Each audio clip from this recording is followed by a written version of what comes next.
ములుగు జిల్లా నూగూరు వెంకటాపురం మండలంలోని కాఫెడ్ స్వచ్ఛంద సంస్థ ఆధ్వర్యంలో వరద బాధితులకు నిత్యావసర సరుకులను పంపిణీ చేశారు. ఈ కార్యక్రమంలో 350 కుటుంబాలకు సహాయాన్ని అందించారు. ముఖ్య అతిథులుగా తహసీల్దార్ వేణుగోపాల్, పోలీస్ సర్కిల్ ఇన్స్పెక్టర్ ముత్యం రమేష్ పాల్గొన్నారు. కాఫెడ్ సంస్థ సేవలు పేద, బడుగు, బలహీన వర్గాలకు ఎంతో మేలు చేస్తున్నాయని తహసీల్దార్ పేర్కొన్నారు.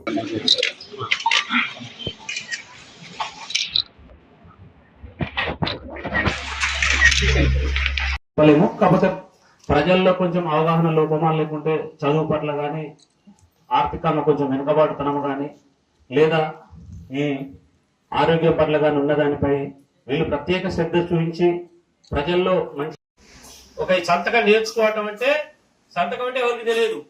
అలాంటి సందర్భంలో ప్రతి రేషన్ కార్డుల లబ్ధిదారు వేతనం లేదు, 500తో పనిచేశారు. 500 రూపాయలు నెలకి మనం ఒకరోజు సంపాదిస్తూ వస్తాం. అందులో వాళ్ళ శాలరీ కోసం ఎప్పుడు పనిచేయలేదు. ఇక్కడ మా స్టాఫ్ మెంబర్స్ ఎప్పుడు కూడా వాళ్ళకి శాలరీ రావాలనో లేకపోతే ఏదో డబ్బు సంపాదించాలో పనిచేయట్లేదు.